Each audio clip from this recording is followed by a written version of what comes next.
Welcome Whisky Aficionados, I'm Trevor and this is review number 29. Now before I start, I've got a bit of a whiskey quote for you and I want you to tell me who said it. And don't say me, okay? So tell me who said it, comment, send me an email. So the quote is, "Too much of anything is bad, but too much good whiskey is barely enough." So who said it? Let me know. Anyway, review 29 is Sullivans Cove American Oak. Here we go. This is the box and the bottle, nicely presented.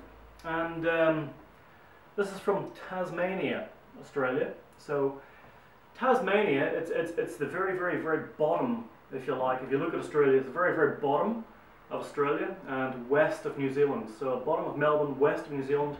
There's closing in now of 600,000 people in Tasmania, so it's not exactly, you know, it's a reasonable sized place.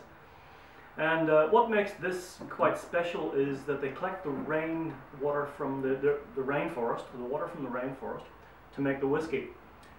This is bottled at 47.5%.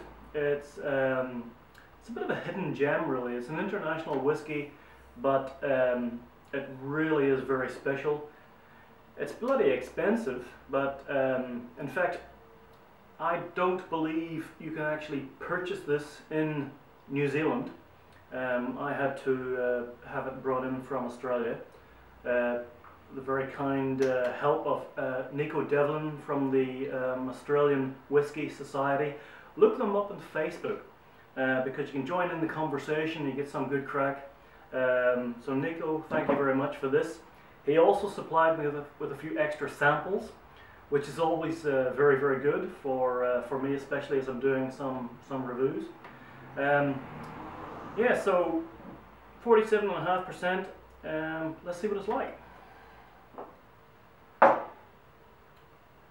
obviously, as you can see, I've got into this a little bit, and I've got to tell you, I really enjoyed this one.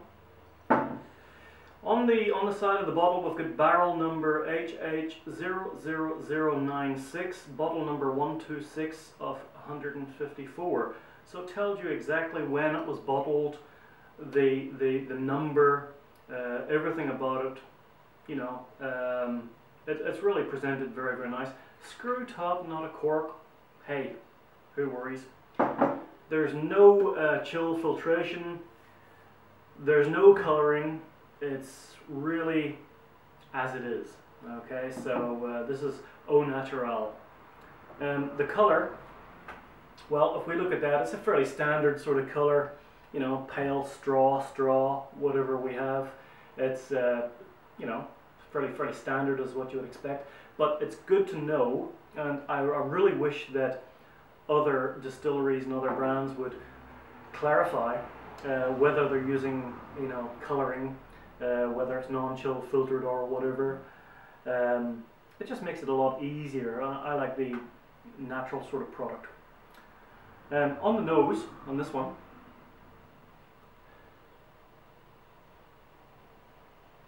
it's, my first impression is a mild, but then it hits you with the malt. You've got a malt coming through, very strong. A vanilla cream. It's an exceptional nose on this. We've got some fruits coming through. It's matured in ex-American barrels, so bourbon barrels. There might be a bourbon influence coming through. On the taste,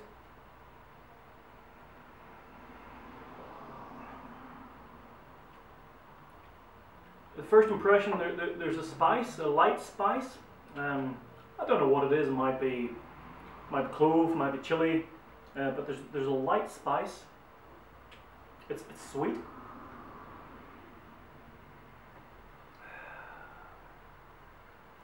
It's fruity. The sweetness might be a honey, something like that. It's very good. This is the sort of whiskey, and you know, I've done 30 odd, you know, reviews. This is sort of starting to find my way, starting to find my palate. This is the sort of side that I tend to lean on, which is the non-heavy peated smoky whiskies. I do like them, but an everyday drinker, this is the type of whiskey that I do prefer, I must admit. And of course, my opinion, hey, it's just a one man's take. The finish on this, I'd have to say, you know, you've got that light spice, fruity, honey, sweet. But the finish is long, it's sweet, and really, I can't do anything but mark this in the high 80s. So would look for an 88, possibly. Let's see if I can find what I'm looking for here. There it is, folks.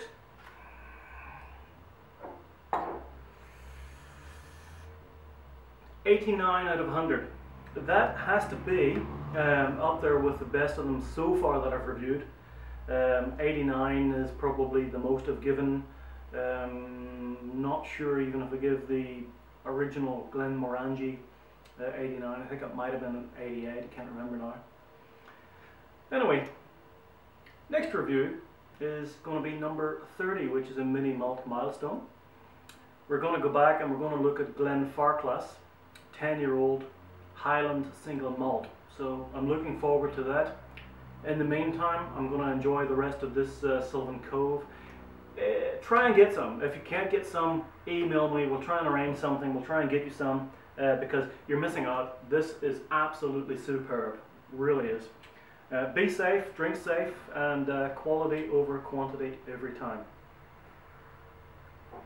Cheers, guys. Thank you.